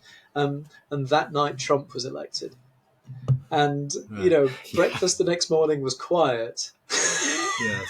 Yes. Yeah. Anyway, so there we go. Yeah. Yeah. Fabulous. Look, I do think we probably ought to wrap it up here, but we have covered a lot of ground. Mm. Was there something that you wanted to mention that you just think we didn't get enough time to cover off sufficiently? True. So, okay, I think there is a sort of, I think there's a mega bias that it's becoming more Mm. apparent to me, but I'm just not sure about. So I'm just going to say it for the Okay. sake of saying it and see what you think. But there's work in neuroscience, and Anil Seth has led a lot of this, I think, or has at least popularised it. Andy Clark, there's I just read his book, The Experience Machine. Daniel Kahneman had got the sort of all you see is all there is bias, which is basically Mm. the fundamental point of all of these different sort of research approaches kind of point to the fact that we don't experience the world, but we create it. So Mm. we're not intelligent cameras. We don't just walk around Mm. constructing the world from our sense data and then make sense of it from that. We walk around with really quite strong predictions about the way that the world is going to be. Mm. And we only pay attention if the world confounds our expectations. So if that's true, there's a kind of fundamental, ineradicable human bias in the way that we approach things that at the outset, even with the best of our intentions, we are going to be pursuing some sort of prediction, some sort of agenda, and some sort of approach that is going to have huge blind spots within it. Absolutely huge blind spots. It looks to me like a sort of foundational mega bias that I've not really seen cashed out very much Mm. in the sort of decision making literature. And I didn't know if you had perspectives on it at all, or if Yeah, you'd seen work on this at all, or yeah, had I any don't. intuitions as to sort of Hmm. approaches to counteract it. It's one for me to ponder. I think I'm not sure I have anything useful to say at this point. Um, I have been thinking about this. I mean, almost social media almost weaponizes this, right? That with algorithms, and Mm, so we're not seeing everything, and um, it almost leans into this type of a bias, and so there's almost an amplification of it that sometimes we don't even recognize it. There's a thing called a parasocial relationship. I'm not sure if you've ever come across this term. So it's well, the stuff that we're doing now, for example, having a podcast. But if you listen to someone else's podcast, you kind of think that you know them, but it's one way, right? And people choose what to share on social media as well, so you don't really get the full picture. I think there's. I'm just actually identifying maybe aspects of this. I've been frustrated at the amount of AI that's used to do sales and advertising. I had sales jobs when I was younger, and I knocked on doors and I called people up cold, and I didn't like it, but at least I could hear their tone of voice and I could see them, and I knew when this wasn't working or it was, and so I managed. You get a little better. We don't see that if you're using AI to interact with people, and therefore you think something's working, but you actually the stuff that you aren't seeing and the unintended consequences of that can be quite profound. I don't know if this speaks to your mega bias or not. I'm kind of free associating here a little bit, but uh, I'm not sure. I don't have any thoughts other than I'll just let my subconscious mind try and noodle with that a little bit. But I think increasingly we're almost living in these sort of parallel realities more and more, just based on the stuff we see and the different people we interact with, and this is exactly what's happened with. I am concerned with the elections. Right, this is the alternate realities. How can people believe certain things about the U.S. January the 6th, or the stuff in the U.K. with the phone masts and the conspiracy theories? How do you think people believe, how does that happen? But it happens, and I'm not sure I have anything other to say. I think there's something there.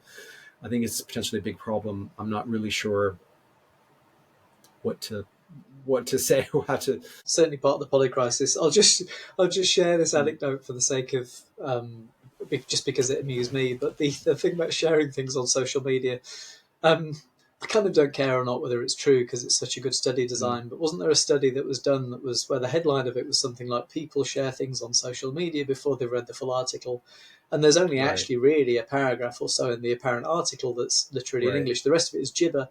But people share it before they've read yeah, that. yeah, yeah, yeah. Anyway, whether that's true or not, who knows? But it was Mm, funny. mm. Yeah, I mentioned the work of in the book of Sander van der Linden. If you've ever come across him, he's um, he's written a book called Foolproof, and Mm. it's all about misinformation and misleading information. And his one of the solutions around it, one of the ways in which people spot that, is if you put people in the shoes of those who are trying to uh, spread misinformation. What are the tactics that you use, and use something like that? A misleading headline with gibberish after the first paragraph. And that helps people become much better at spotting this stuff. But I think we're all prone to it. So Yeah, it's that's. I don't want to yeah. end on a pessimistic note, but that sounds far too optimistic for my taste. I suspect we're about to see what happens in decision making, the US election being one, when Mm, the information ecosystem is so polluted that people are just mm, give up on it, yeah. and are happy to just believe the stuff that they believe, not to Mm, engage with alternative views, not to seek ways in which their priors might be wrong, not to embrace uncertainty, Yeah. etc., etc., etc., etc. Because it's kind of just too hard to do, and you can't trust the information around that would help you to do it because it's Yeah. been polluted by Yeah. some of the things that we've talked about before. So, what happens to decision making world when you cannot rely Mm. informationally on things? Well, we're don't know, but we're Yeah. Yeah. you We're wouldn't approaching bet that it. it's going to be pretty, would you? No, no, it doesn't. Nothing good can come from that, sadly. Not sure. I do want to try and end on because this has been a great conversation, and I think that having having more. So for okay, here's a view, and maybe this is I really think that this whole concept of decision quality and being able to recognize it, I think it's super powerful. I think the work that you do is incredibly valuable. I think the more that I think should be taught in high schools and universities, and the more that people can get better at it and start to recognize certain things, I think the better off that we will all be. So I just want to keep pushing this sort of narrative. Like almost, I've even used the word this sounds maybe it's trite, but a decision quality revolution, almost like a focus on just being able to make good decisions and being able to spot them, and I think in many ways that opens up avenues of like, oh, this is the information I need, and oh, this is the tool that and so the tools become the servant, not the we're not leading with the tools, we're not leading with the techniques, we're leading with like how we started this, like we're leading with the values, what we want the world to be, and we use the techniques and the practices around good decision making to help us get there, fully recognizing that this isn't going to be easy.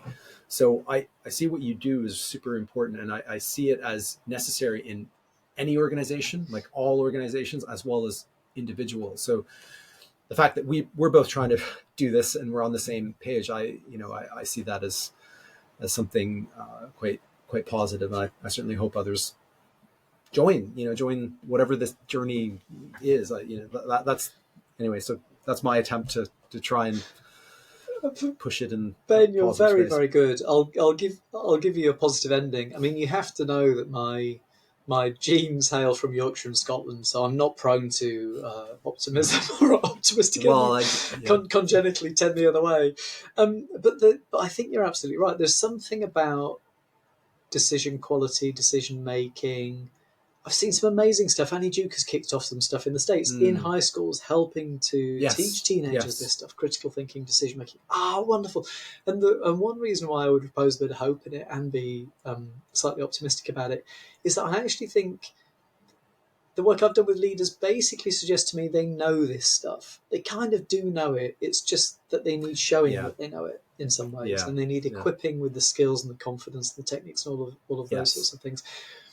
And also, it seems to me, in exactly the way you're saying, to be completely undervalued as a practice. Leaders haven't, or Mm, typically don't pay enough attention to decision making as a practice, and yet you can help them into this world and help them mm, improve their practice really quite easily, I find. So, yes, I'll give mm. you your No, that's optimistic great. ending, Ben. Thank No, you. that's great. And you mentioned the word practice there. I use that word a lot because it is a practice, and I find I have to do it myself. And I think it's one of these things where you don't just go to the gym once a year to top up your fitness. You've got to go. So we do have to. It is a practice. It is a practice, and it's not just we have to continue to have these kinds of conversations and go back and explore things and get better. It's exactly right. So fabulous. I think on that note, let's wrap up. Fraser, this was great. I will also just before though, if people want to follow you, I know that you've got a blog. I know there's a lot of stuff that's out there that you've produced that I think is quite valuable to people. So maybe if you could share a little bit about that, how people can connect with you, all of that good stuff, that'd be a great place to wrap up. Uh, Yeah, that's great. So, for the longest time, and particularly as a child, I thought being called Fraser Battye was an affliction. But in the world of Google, it winds up being useful. I mean, my name is so weird that just googling me coughs out most of the stuff that I've done. Mhm. By far the best place to look is the Strategy Unit website. So if people put in Strategy Unit NHS to Google, they will see our lovely yellow colours popping out at them, and that's by far the best place to see the stuff that I do. Fraser, this was great. Thank you so much. I appreciate you taking the time, and I'm sure we'll have more conversations in the future, but just really appreciated this. Thank you so much. Yeah, I've loved it, Ben. It's been great. Thank you very much.